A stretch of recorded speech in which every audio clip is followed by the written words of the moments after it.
The border system of color was supposed to be the place where humanity finally broke. It was wide and cold, filled with drifting rock and pale blue light from a dying star. Dozens of alien fleets floated in tight formation, their ships shining with new armor and heavy weapons. They had come from many worlds, united by fear and anger. To them, humans were dangerous, but small in number. This battle was meant to end the human threat forever. Han-Se Rin stood on the main command deck of the Alliance flagship. She was calm on the surface, but her hands were tight behind her back. Large screens showed rows of enemy fleets and long data streams. Everything looked perfect. Too perfect. Scouts had confirmed that the humans were coming. Yet only one signal had appeared at the edge of the system. Park Jae-sun, the chief fleet analyst, adjusted his display and spoke softly. The scan is confirmed again. One human ship. No support fleets. No hidden mass signatures. Murmurs spread across the command deck. Laughter followed soon after. Officers exchanged amused looks.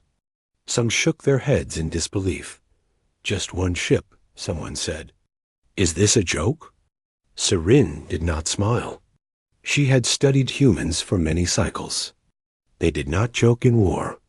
She stepped closer to the main screen. The image sharpened. The human ship drifted alone, dark and scarred. Its shape was simple, almost old.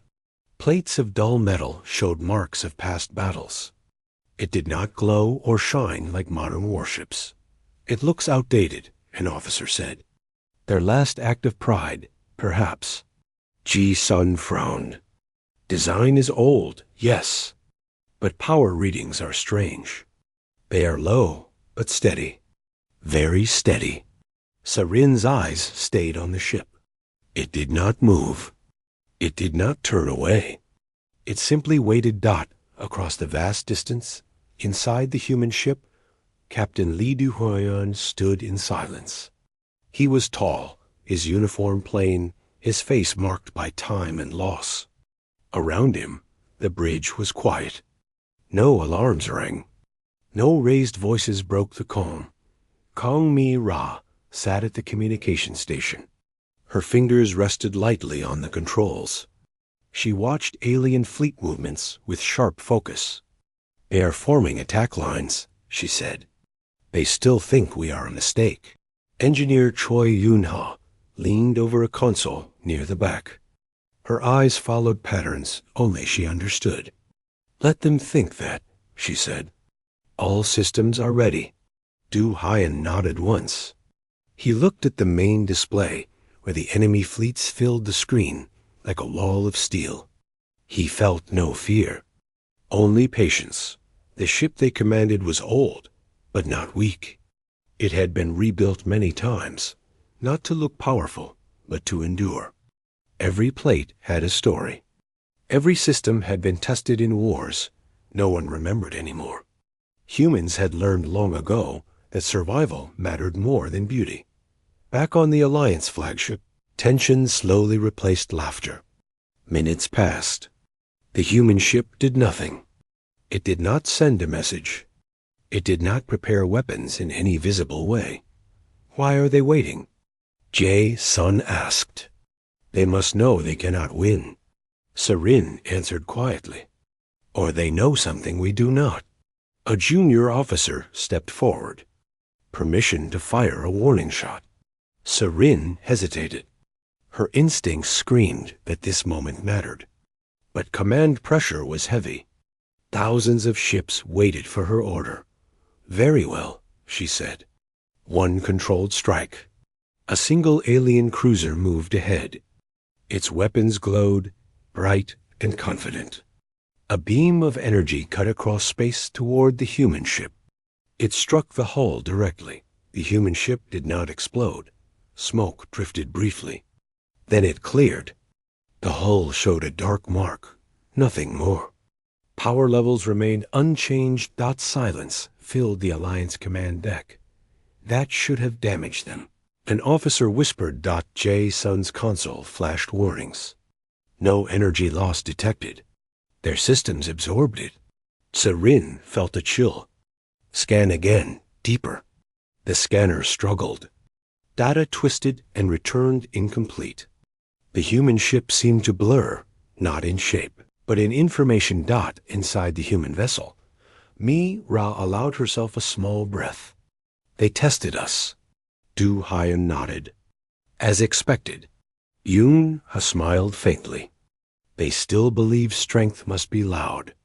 Du-Hyan placed his hands behind his back. Hold position. No retaliation. Mi-Ra looked at him. They will see this as weakness. They already do, he replied. Let them. Back among the alien fleets, confidence began to fracture. Some commanders urged immediate full attack. Others suggested caution. Arguments filled the channels. They should be destroyed by now, one commander said. Then why are they still standing? Another replied. Rin raised her hand for silence. Humans have a history of restraint. When they stop showing it, the cost is high. Her words were met with uneasy looks. No one wanted to admit doubt. The human ship finally moved.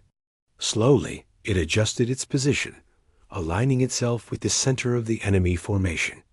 Not in a rush. Not in fear. That is a direct challenge, Jae-sun said. Yes, Se-Rin answered. Or a warning. On the human bridge, Du-Hyan watched the shift. They are nervous now. Mi-Ra checked communication channels. No incoming messages. They expect us to beg or threaten. We will do neither, Du-Hyan said. The ship's internal systems hummed softly. Not weapons charging. Something deeper. Something quiet. Far across the battlefield, alien sensors began to glitch. Readings delayed. Formations drifted slightly out of sync. Nothing dramatic, but enough to cause confusion. Jae-sun noticed first. Fleet alignment is off by a fraction. Communication lag is increasing. Cause? Sarin asked, unknown. She stared at the lone human ship again. It still did not fire. It still did not speak. Yet the battlefield felt different, like the air before a storm. Inside the human ship, Ha adjusted one last control. Phase field stable, she said. Du-Hun closed his eyes for a moment. He remembered the old wars. The billions lost. The lesson humanity had learned too late. Never shout when a whisper is enough. He opened his eyes. Now, he said quietly, the human ship remained alone in the vastness of space. One ship facing thousands. And for the first time, the galaxy began to understand that the number did not matter. The silence after the human ship's movement felt heavier than open combat. Across the battlefield, alien fleets struggled to keep perfect formation. Small errors spread like cracks in glass. Engines corrected course again and again. Communication delays grew longer by the second. Han Si-Rin watched the data streams with growing concern. This is not possible, she said. We are not under attack. Park Jae-sun nodded slowly. Yet something is influencing the field. Our systems are behaving as if space itself is unstable. An officer interrupted. Permission to launch full assault. We cannot allow them time to prepare. Sarin hesitated. Pride demanded action. Fear demanded caution. She chose action. All fleets, she ordered. Begin coordinated strike. Target the human ship. Maximum force. Across the system, thousands of alien ships responded. Weapons powered up, energy signatures rising like stars being born. Light filled space as the first wave fired. Inside the human ship, alarms still did not sound. Captain Lee Du-Hyan stood firm, his expression unchanged. They are committing, Kang Mi-Ra said. All vectors. Choi Yun-Hya checked her console. Phase field holding. Signal distortion at 70%. Du Hyan gave a small nod. Maintain course. The alien attack reached the human ship in a storm of energy. Beams, missiles, and waves of force struck the hull from every direction. For a brief moment, the human vessel vanished behind light. Then the light faded. The ship was still there. Its hull glowed faintly, not from damage, but from controlled energy flow. The attacks bent around it, sliding away as if the ship existed half a step out of reality. Gasps filled the Alliance command deck. "That defies known physics," an officer said. Jae-sun's voice shook. "They are not blocking the attacks. They are redirecting the space around them." Sarin felt her pulse quicken. "Focus fire. Do not let up." The fleets obeyed, but something was wrong. Targeting systems lost lock. Guidance signals returned scrambled. Ships began firing at empty space without realizing it. On the human bridge, Ra watched the chaos spread. "They are losing coordination." "That was always the goal," Du Hyan replied. "Fear makes armies loud. Confusion makes them weak." Yoon allowed herself a quiet breath. The anchor field is fully deployed. The human ship did not chase enemies. It did not fire massive weapons. Instead, invisible waves spread outward. Sensors failed. Navigation drifted. Fleets that relied on shared data found themselves blind. Alien commanders shouted orders, but responses arrived too late or not at all. Some ships collided lightly. Others broke formation entirely. Sun stared at the unfolding disaster. "They are controlling the battlefield without destroying us." "Why?" Sarin asked. Before he could answer, a signal appeared. "A transmission," an officer said. From the human ship, the channel opened. A calm human voice filled the command deck. "This is Captain Lee Du Hyan of the human vessel Sentinel." The name meant nothing to most of them. The tone meant everything. "You have crossed into protected space," the voice continued. "We have chosen not to fire. This is your only warning." Anger flared among the alien leaders. "A threat," one commander said. From one ship, Sarin raised her hand again. Silence. She responded carefully. "Captain Du Hyan, you stand alone against the will of many worlds." "You are mistaken," Du Hyan replied. "I stand here so that others do not have to." The channel closed. Moments later, several alien ships went dark. Not destroyed, simply shut down. Power failed. Crews drifted, helpless. Panic erupted. "They are disabling us," Jae-sun said. Selectively, Sarin felt the truth settle heavily in her mind. "This ship is not here to win a battle," she said. "It is here to end one." Inside the human vessel, Du Hyan watched status reports scroll calmly. "Minimal casualties," Ra reported. "That matters," he said. Iuna looked up. "We could end this faster." "We could," Du Hyan agreed. "But then they would only remember fear, not restraint." Outside, the Alliance fleets continued to break apart. Confidence turned into survival instinct. Ships pulled back, engines flaring as they tried to escape the growing field of disruption. Sarin opened a priority channel to all Allied commanders. "Fall back, regroup, do not pursue the human vessel." Some obeyed at once. Others hesitated too long and lost power.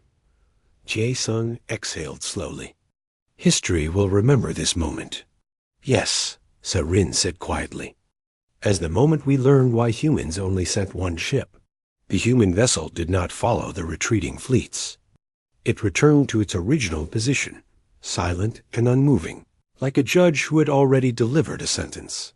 On the bridge, Du Hyan finally sat down. The hardest part was not the battle. It was choosing mercy when victory was absolute. Ra looked at the fading enemy signals. They will not forget this. No, he said. They will prepare. Yoon Ha met his gaze. And if they return? Du Hyan looked back at the darkened battlefield. Then we will not come alone. The stars grew quiet again. But the silence was no longer empty. It was heavy with understanding. The retreat did not bring peace. It only brought fear. Across the broken formation of the Alliance fleets, damaged ships drifted and working ships fled towards safer distances. Engines burned hard. Communication channels were filled with overlapping orders and confused reports. No one truly understood what had just happened, only that it should not have been possible. Han Se-rin remained on the command deck long after most commanders had pulled back. She watched the lone human ship through magnified sensors. It still had not moved. It did not chase. It did not celebrate. It simply existed, calm and heavy, like a mountain in space. Park Jae-sun stood beside her, reading fresh data. Our losses are limited, he said, but morale is shattered. Many fleets refuse to re-engage. They fear one ship more than 1,000 enemies, Se-rin replied. Yes, Jae-sun said quietly, and that frightens them even more. New reports arrived from distant systems. Traders and observers had recorded the battle. Clips were spreading across the network. The image was always the same. One human ship, thousands of attackers. And silence. Inside the human vessel, Captain Lee Du-hyan allowed himself a moment of rest. He stood near the viewport, looking out at the stars. They looked peaceful now, but he knew better. Peace built on fear never lasted.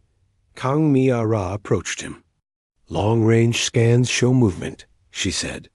Not weapons, observers. They are watching us. Let them, Du-hyan said. This lesson is not just for today. Choi Yoon-ha adjusted power flow across internal systems. The anchor field is stable, she reported. We can hold this position for weeks if needed. Du-hyan nodded. We will not move until they choose their next step. Back among the Alliance fleets, anger replaced panic. Several commanders demanded another strike. Pride burned hot. To retreat from one ship felt like humiliation. A senior war leader slammed a clawed hand onto a console. We outnumber them beyond reason. Numbers matter.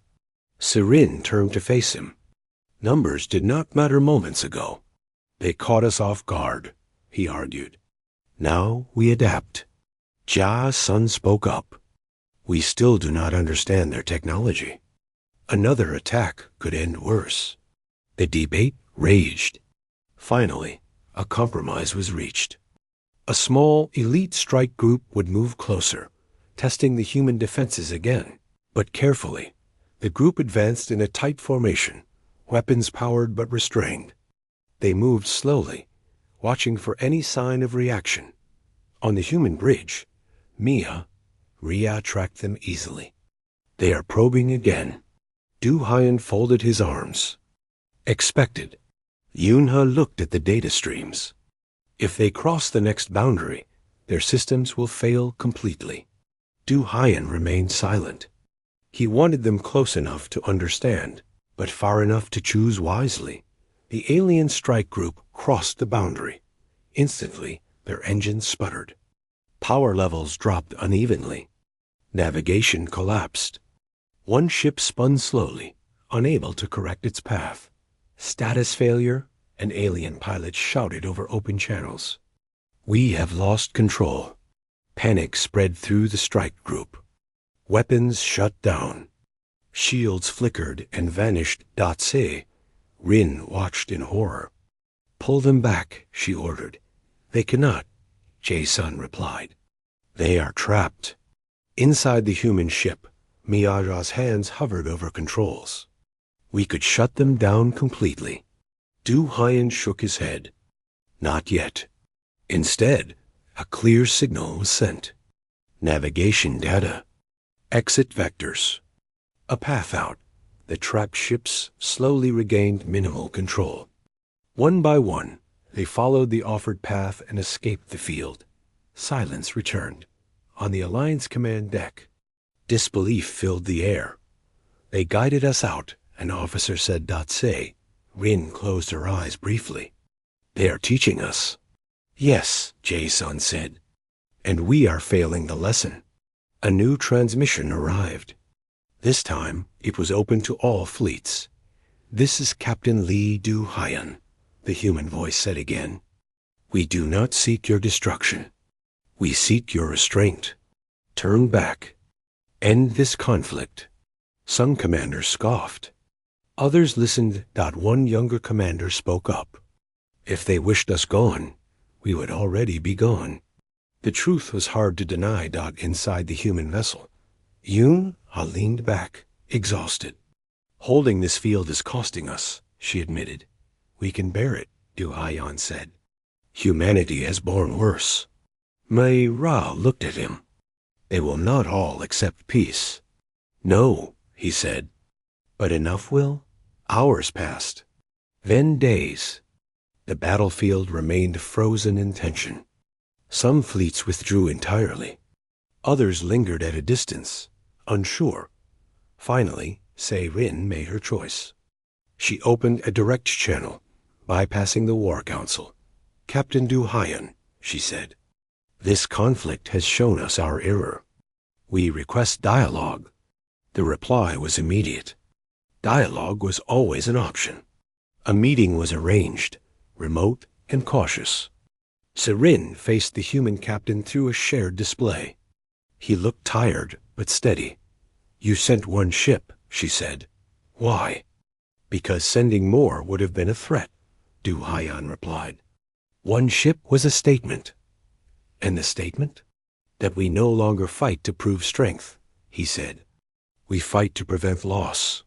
Se-Rin studied him. Many in the Alliance will not accept this.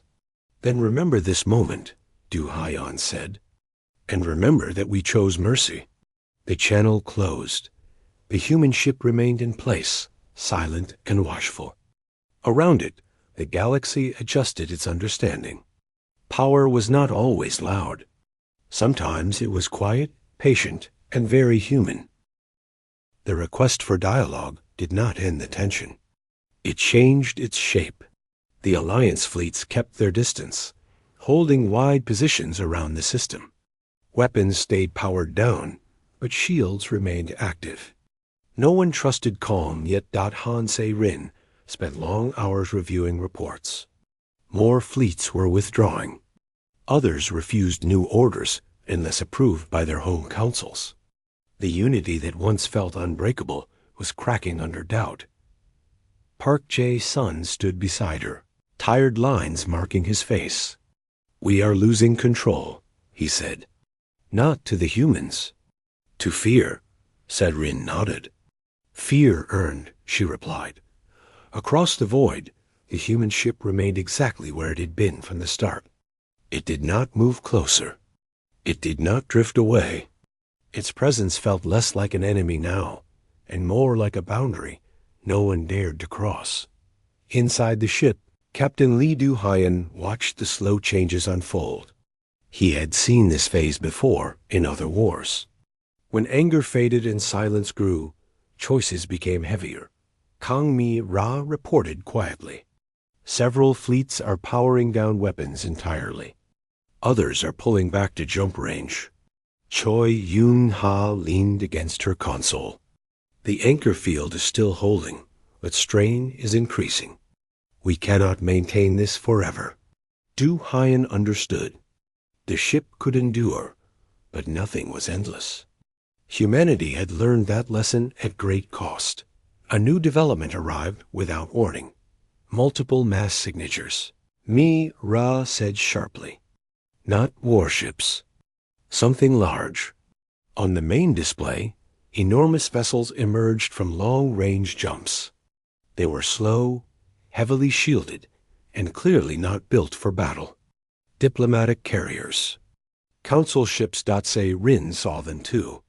Her breath caught. The High Councils have arrived. That changed everything. The arrival of the councils meant the war was no longer just military. It was political, cultural, personal. A joint channel opened, linking human and alliance leadership. Du Haiyan stood straight as the connection formed. Faces of many species appeared, filled with caution, pride, and fear. You forced this meeting, one council voice said. With one ship. Du Haiyan answered calmly. We invited it. You chose to come. Murmurs spread across the channel. Sir. Rin spoke next. The battlefield outcome is clear. Continued conflict serves no one. Another council member snapped back. They humiliated us. They spared us, Rin corrected. There is a difference. Du Haiyan waited until the noise settled. Humanity did not come to conquer, he said. We came to stop a cycle. A council member leaned forward. Then explain your choice. Why only one ship? Du Haiyan did not answer at once. He glanced briefly toward his crew, then back to the screen. Because fleets invite escalation, he said. One ship invites a decision. The words carried weight. He monitored internal systems while listening. She knew how close they were to their limits. Still, the captain's voice never wavered. You could destroy us, a council voice said. You prove that. Yes, Du Haiyan replied. And if we had, your worlds would already be preparing revenge. More fleets. More dead. Silence followed. Me noticed a subtle shift in sensor readings. They are standing down, she whispered. On the channel. Rin nodded slowly. You showed restraint where we showed arrogance. Not all agreed. A hostile commander broke in. This is deception. Once we withdraw, they will strike. Du Haiyan met the accusation without anger. If that were true, we would not be speaking. Data packets followed his words. Records, old wars, human losses. Entire systems burned in the past. We learned the cost of total war, Du Haiyan said. This ship exists because we refuse to relearn it. The council members studied the information in silence. Hours passed as debate continued. Arguments rose and fell. Some demanded punishment. Others demanded peace. Outside, the battlefield remained still.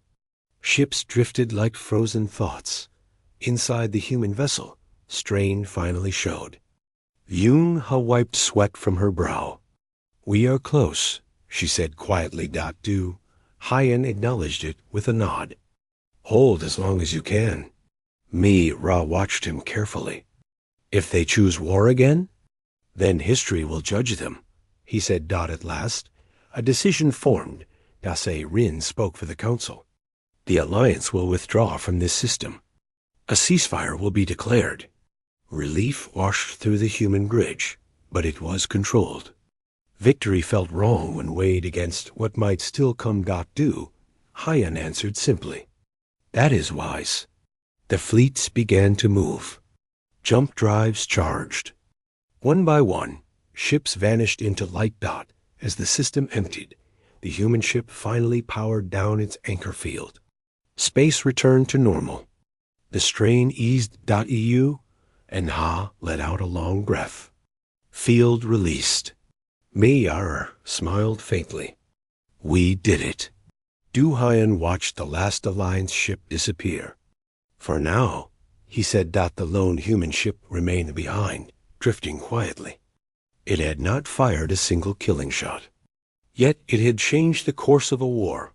Far away, across many worlds, the story would be told again and again. Not about a great fleet, not about overwhelming fire, but about one ship and the choice to stop. The system of Keller grew empty.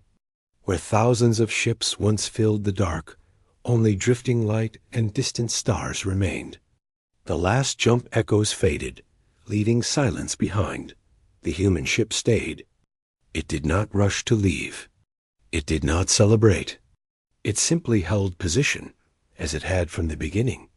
Inside, the bridge lights were low. The crew moved with slow care, tired but focused. The long strain had left its mark. Choi Yun Ha checked system readouts again and again. Core stability is good, she said. Minor damage only. We will need time, but we are safe. Kong Mi Ra leaned back in her chair, eyes still on the sensors. No hostile signals. Observers only. They are keeping their distance. Captain Lee Du-Hyen nodded. Let them watch. He stepped closer to the viewport. Space looked the same as it always had, endless and quiet. Yet he knew something had changed forever. Across the galaxy, messages spread faster than ships could travel. Recordings of the battle. Reports from fleeing fleets. Careful words from council representatives trying to save pride while accepting truth. On many worlds, the same question was asked, why only one ship the Alliance Councils met in emergency sessions. Old doctrines were questioned. Long-trusted strategies felt suddenly weak. Han Se, Rin stood before her council, her posture straight, but her expression honest.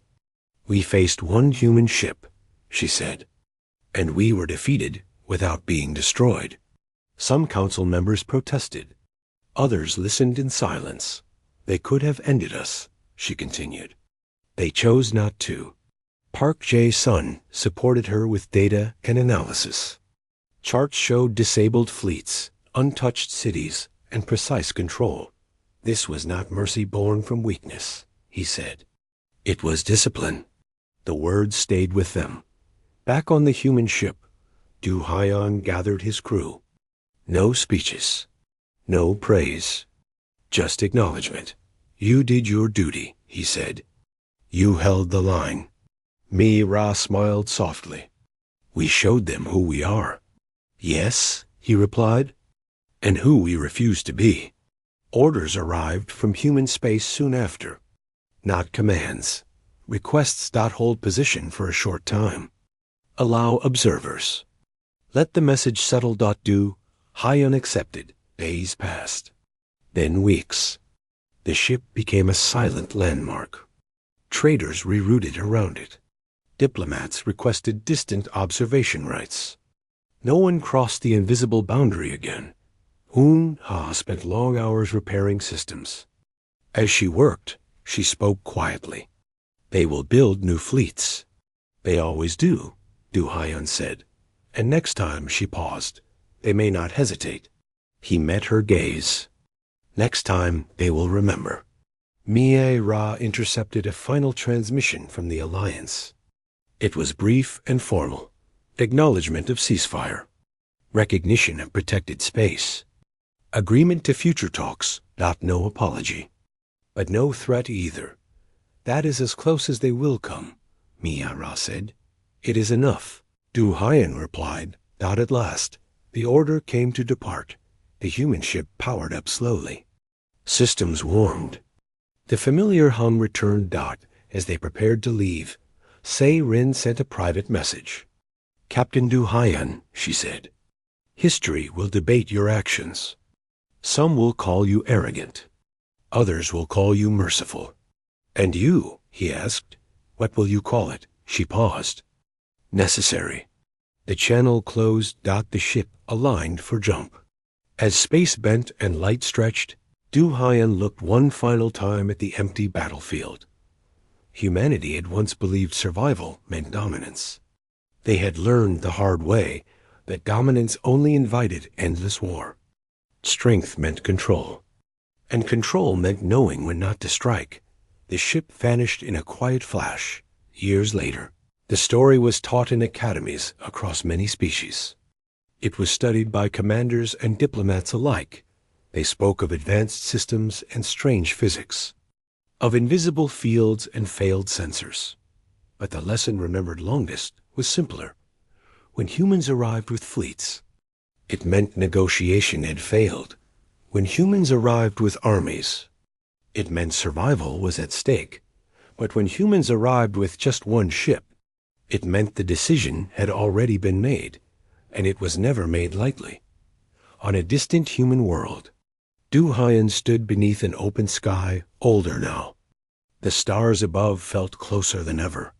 The war had ended without a final battle. The galaxy had been warmed without being burned. One ship had been enough, not because humans were unstoppable, but because they had finally learned when to stop.